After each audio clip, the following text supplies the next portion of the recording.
Alright, riding around, let's see what it's like. Let's see what it's talking about.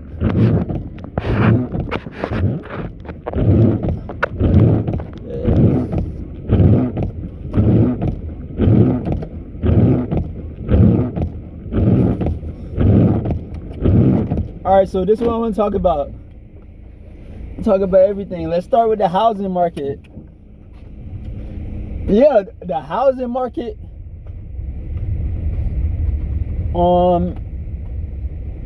everywhere in the US is ridiculous, and it's interesting how I know for sure in Asia you get way more bang for your buck on housing. West 176th Street. But the thing is, Asia, can you ever own there? But in the US, you can't even really own here because of property taxes. You feel me? You can't really own here, and with the loan and everything, what most people get, most people not gonna be able to buy straight up. With the loan you get, it's gonna be twice as much as the price you pay with the average house in America. The average house is probably like close to $500,000, right? Close to 400,000. It ain't close to 300,000. I know that. I know the average house gotta be. And think about it, in bigger states. I mean, in the most populated states, especially the top two most populated states, California and New York, I think they have the highest home prices for sure. So I think their average is probably like closer to $1 million.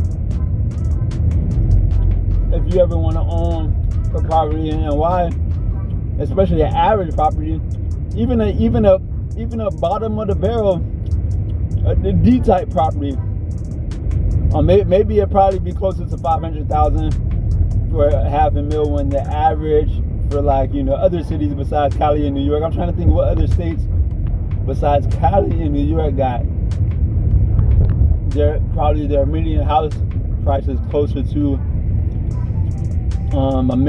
closer to $1 million than 500,000, like most cities or most states.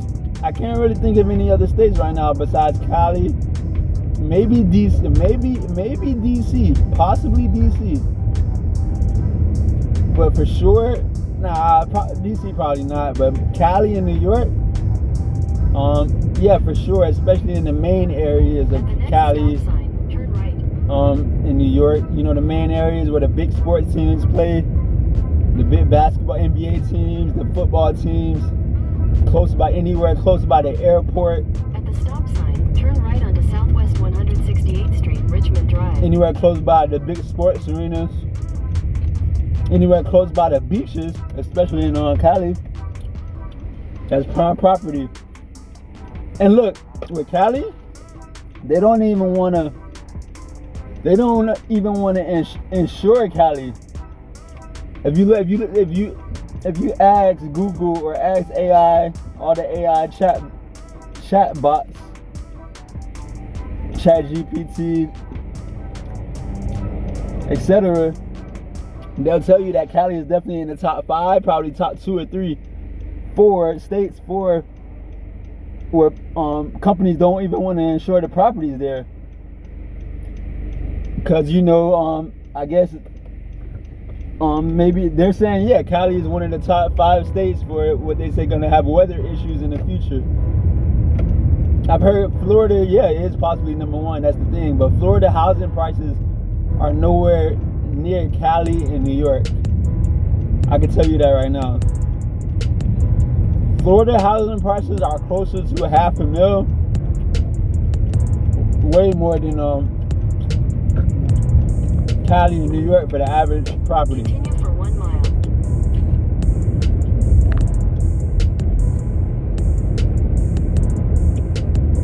So,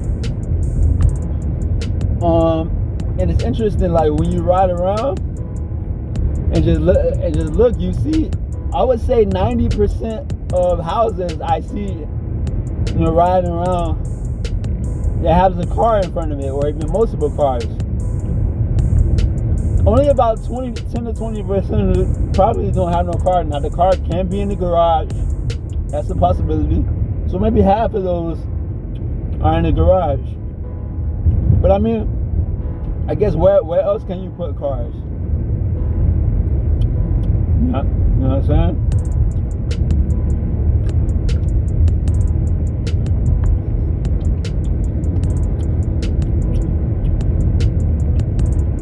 So, but the housing market, yeah, Trump saying that the housing market is what Trump said, he said he's trying to keep housing prices elevated.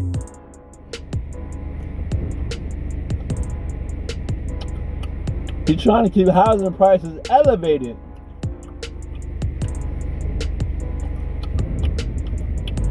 And he said and he said something, it was interesting. He said, oh, the people that don't work hard for a property, da.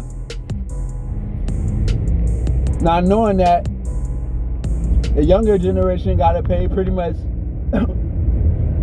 5 to 6 to 7 to 8 to 9 to 10 times more just for access to a mortgage,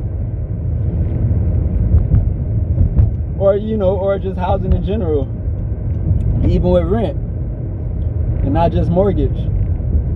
But yeah, I mean, the game in the U.S. is set up unless you're a millionaire unless you're close to a millionaire or more. And that's only, of course, less than 10% of people, maybe even less than 5% of people. You're not gonna really, even though you may own that house, you're really renting on it because you guys still gotta pay that property tax and insurance. And I was just saying, some of the biggest states is dropping. They don't even want to insure Cali or Florida for the most part. And Louisiana, they don't even want to insure it. I heard Louisiana is up there too. Those probably like the top 3 that companies don't want to insure. So if you have a weather-related event that could, that could overthrow your house, overthrow you out your house,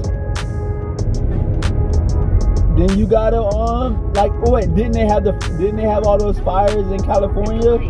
I wonder what happened. I wonder what was the deal with that. Did people really get their money back from being insured? I gotta look that up. All the fires that happened in Cali. Yeah, I gotta look that up because that was only not too long ago. Only about a year ago. So I wonder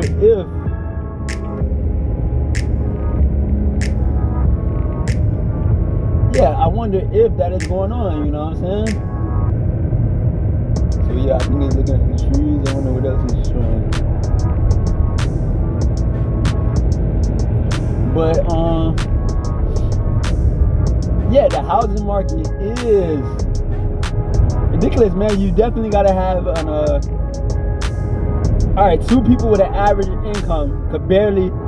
2 people would not. If you buy yourself solo with the average income, you're not getting the average house. If you're not in the 6 figures, you're not getting a house you're not getting the average mortgage by yourself if you're not making 6 figures. Maybe in a 1% rare chance you find some property that's, in the middle of nowhere, far from all the main attractions of the areas of the city and where the stores are and everything. Maybe, but other than that, yeah, you got to make millions. And what's the only way? You gotta have an above average investments business, or At the light, turn and left think on about who has Southwest 93rd above Avenue. average investments, business, or job. Only, I would say, no more than 30% of people. It's not even half. No more than 30%, and that's at the high end. At the low end, I would say no more than maybe 18% or 20. Yeah, 18 to 20% have it. They can say they have an above average job, or which basically means you're making 6 figures or better. You know what I'm saying? A year. Now, is that taxed or not taxed? I would say net. Yeah, I would say net. You got to be making close to 6 figures or better. Maybe you make it in the 90s, but 90,000, but at least you close to 6 figures or better. But if you closer to 50,000 or 60,000 or even 70,000, nah, you're not in the major cities that have, you know, basketball, that have pro NBA teams, pro football teams. Not in those major cities. Pro baseball teams, especially if they have all 3 pro of those teams. You know what I'm saying? And definitely, no way Cali, New York. People can't. 2 couples will probably still struggle to get the average property in New York if they make 6 figures. But if they barely make it 6 figures, both the man and the dude and the woman and the lady, that they're a couple, and if they have kids, you gotta be closer to 200, closer to 150 for sure, then closer to just barely 6 figures. You gotta be closer to 150 if you have 1 kid in New York or Cali and you stay in any of the main areas. And how many people could create a business that can get them that kind of income? Only less than 5% of people. How many people can get a job where the company pays them that much, or the business organization that they're working for pays them that much? Only 20% of people at most, 25 at the very, very most, and it could go as low as only 10%. Yeah. Or even maybe even a little bit lower than that. Maybe it could go 8%, even maybe 5% at the very lowest. But you know, it's a range in there. You know, I would put that range in there between 5 and 25%. If you want to afford it. So, and the thing is, people want to, you know, say, oh, just go to another country. The thing about, I'm going to do 4 parts through 15 minutes. The thing about going to another country, at the next light, use any lane to turn left. And being able to stay there. Most countries, first of all, if you just go there, you go have a tourist visa.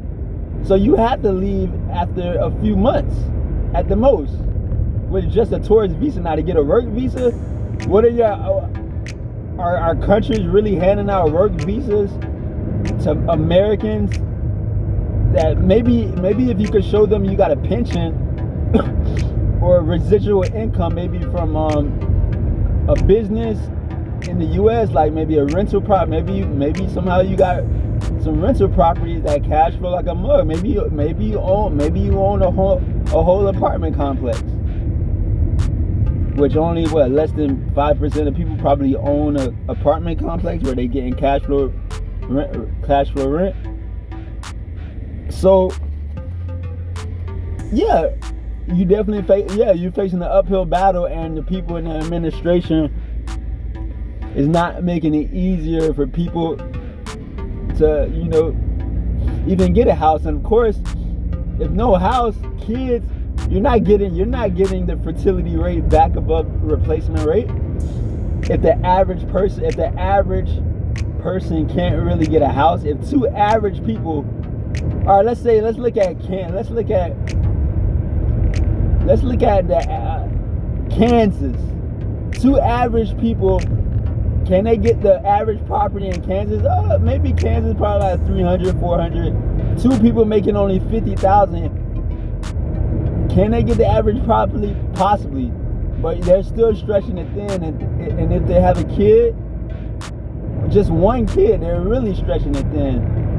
If both of them are only bringing in together 1,000. You know what I'm saying? And how stable is their job? Again, the stability of your profession, of your career. How stable are you able to stay in that job title?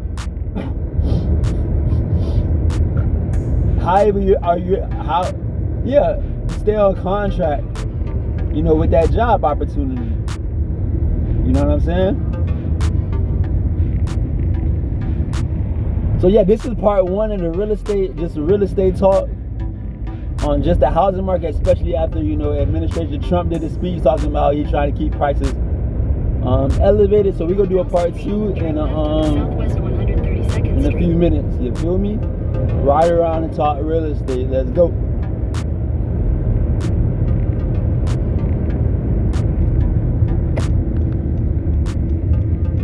At the light, turn left onto Southwest 132nd Street. Then you'll use the right 2 lanes to turn right onto Florida Southwest 87th Avenue.